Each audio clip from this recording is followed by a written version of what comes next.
मंगलमूर्ति सद्गुरु मिलमय सर्वधा मंगलमय मंगल करनो बिन बहु बारंबार। सद्गुरुवे नमः, सद्गुरुवे नमः।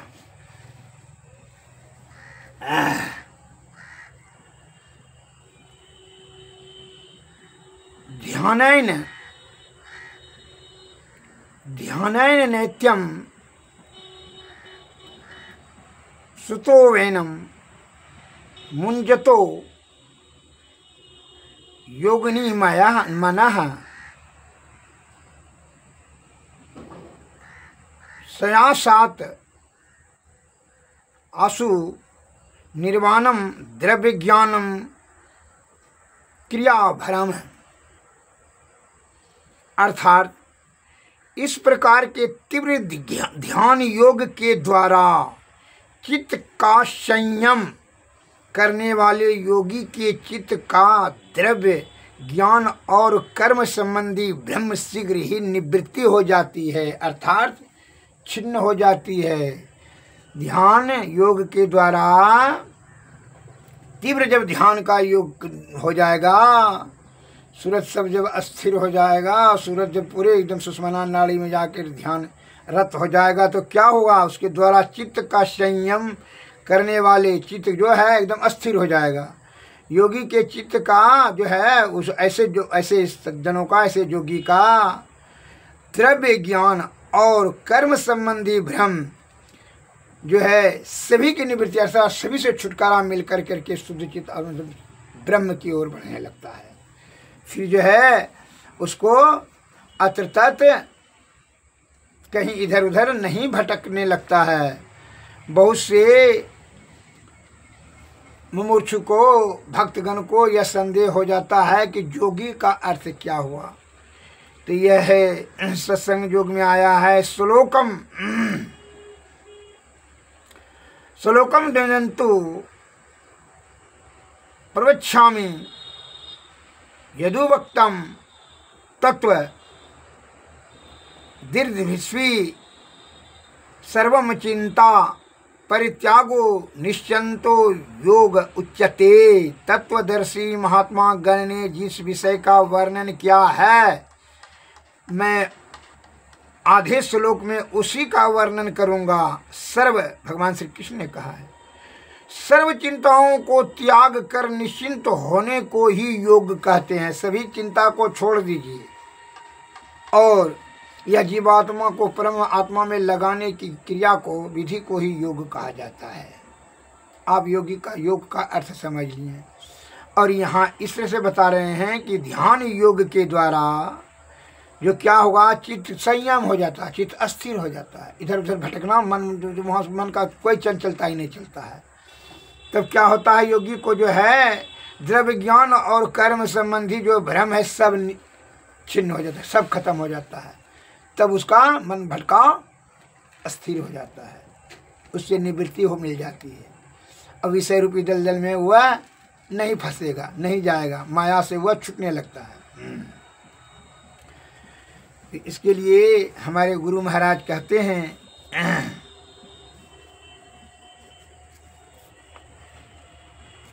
क्या करना चाहिए। कहा है, इधर मन को अत्र तत्र भटकाने से मन के बहकावे में अनेक प्रकार का जो है विषय में वह संलिप्त होना चाहता है। कहा कि मन का गति हमेशा विषय की ओर है, वो विषय को विषय का ही मालिक है। जो है विषय को जो है उत्तेजित करने वाला, विषय की तरफ धकेलने वाला मन ही है।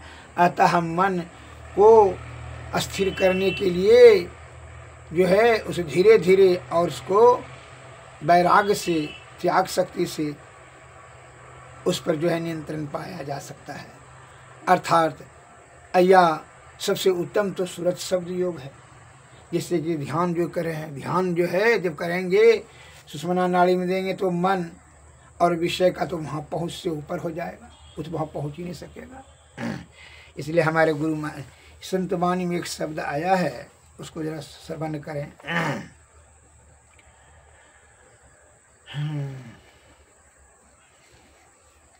कैसे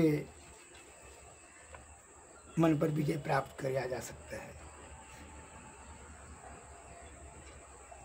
तो तू तो सूरत जमान नभ द्वार, शब्द मिले छुटे जंजार।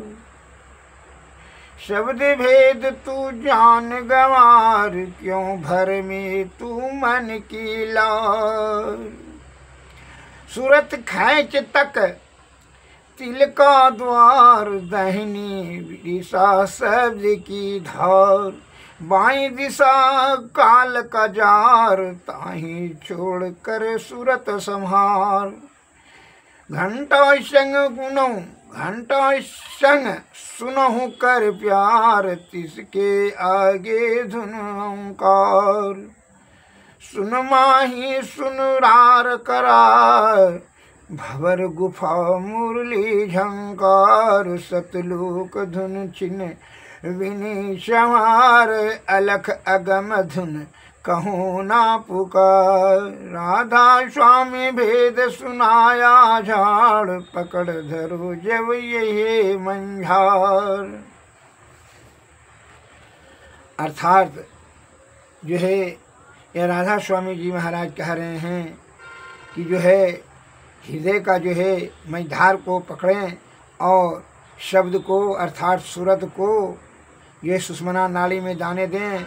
दाहिनी जो है शब्द का जो है धार और बाईं काल का है झार, ताही छोड़कर सूरत संहार। उस सब दोनों को छोड़ दीजिए, इंगला पिंगला को, दाहिना बायां को, इसको सूरत को अपने ध्यान को संहार। कहा है घंटा संग सुनो, वहाँ जो है अनहदनाद में घंटा का संग सुनेंगे प्यार से। इसके आगे धुन ओंकार, ओंकार का शब्द होगा। सुन माही सुन रार करार, वहाँ चैन हो जाएगा किसको? जीवात्मा को। भवर गुफा मुरली झंकार, वहाँ भवर गुफा में जो है मुरली का झंकारता है। सतलोक धुन विन संहार, सतलोक का जो है धुन वहाँ आप अपना उसको संहारिए। अलख अगम धुन कहूँ न पुकार, वहाँ जो है अलख लाख का जो है ना ब्रह्म की जो है निशब्द में ब्रह्म में चला जाएगा ये सूरत ध्यान जीवात्मा।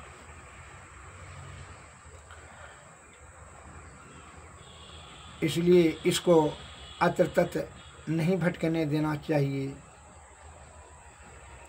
सूरत क्यों भूल रही अब चेत चलो स्वामी के पास। जीवात्मा को कह रहा है तुम क्यों भूल रहे हो, अब चलो स्वामी के पास। मने सूरत को, मने ध्यान को, जीवात्मा को, परमात्मा के पास चलो। क्यों भूल रही सूरत क्यों भूल रही, अब चेत चलो स्वामी के पास। है मनवा तुम सदा के संगी, त्यागो जगत की आस। संसार का जो है मन के संग में तुम रहते रहते जो है क्या हो गया, मन मौजी हो गया, विशेष रथ हो गया। त्याग दो इसको जगत की आशा को। है इंद्रियन तुम भोग बिलासी, क्यों फंसी काल की फांस। यह भोग विलास और इंद्रियों के विषयों में फंस करके तुम अपने जो है को क्यों कष्ट में डाल रहे हो। जीवात्मा को बता रहे जल्दी से अब मुख को मोड़ो, अंतर अजब विलास।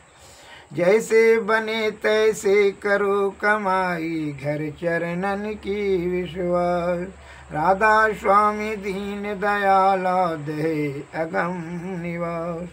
तब सुख साथ रहो घर अपने, फिर हो न तन के वास। अर्थात यह तन जो 84 लाख जीव में जो है तन का धारण करना पड़ता है, इससे जो है आपको निवृत्ति तभी मिलेगी जब जो इस सब का जो है आशा निराशा को छोड़कर भोग विलास जो है मन का जो है त्याग कर करके जीवात्मा कहते हैं तुम परब्रह्म की ही सुषमना नाड़ी में की तरफ बढ़ो। तभी यह तुमको जो है वह ब्रह्म की प्राप्ति होगी। तब यह 84 लाख जोनी का भटकना आपका छूट जाएगा। अतः इसके लिए सदगुरु के शरण में जाएं, वही बताएंगे युक्ति और युक्ति से तो भक्ति से मुक्ति मिलेगा। विषय में सुख प्राप्त नहीं होता है, विषय भ्रम पैदा करता है, सुखी होने का को भ्रम पैदा करता है, लेकिन वह अंत में दुखदायी होता है।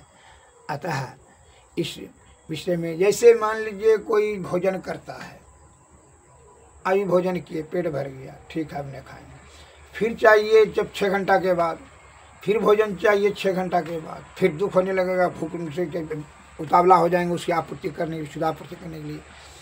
नैन जो है ये सुंदर चाहिए, और सुंदर चाहिए, और सुंदर चाहिए, इसमें जो है ना, इसकी तृष्णा शांत नहीं होता है। अतः एक भी विषय की जो है तृष्णा शांत आप नहीं कर पाते हैं, आप अपनी आयु को गंवा देने के बाद भी। अतः इसलिए कहता है, माया मुई न मन मुआ, मर मर गया शरीर, आशा तृष्णा ना मुई, कह गए दास कबीर। इसलिए इस सभी चीज का आस पर त्याग दें, विषय भोग का, मन का और अहंकार का परित्याग कर करके आप ये सूरत को किन बिंदु पर केंद्रित करें और सुषुम्ना नाड़ी होकर करके ब्रह्म की ओर, अनाहत की ओर होते हुए ब्रह्म की ओर बढ़ावे। यही संत महात्मा का अनादिकाल से प्रवचन के माध्यम से ही बताना चाहते हैं, जीवन के कल्याण हेतु। अतः इसमें आपको संशय आयुक्त होकर करके इस माया के चक्कर में नहीं फंसना चाहिए। कहे माया ठगनी है, या आपके जीवात्मा को भ्रमा कर के 84 लाख जीव में अनंत काल से जो है आपको दुख रूपी दलदल में आपको उलझा कर करके आपका सुख शांति और परम शांति जो है छिन्न भिन्न करते जा रहा है। अतः जीवात्मा को नाना प्रकार का कष्ट होता है। इसकी निवृत्ति के लिए आप सदगुरु के शरण में जाएं। सदगुरुवे नमः, सदगुरुवे नमः। जय हिंद।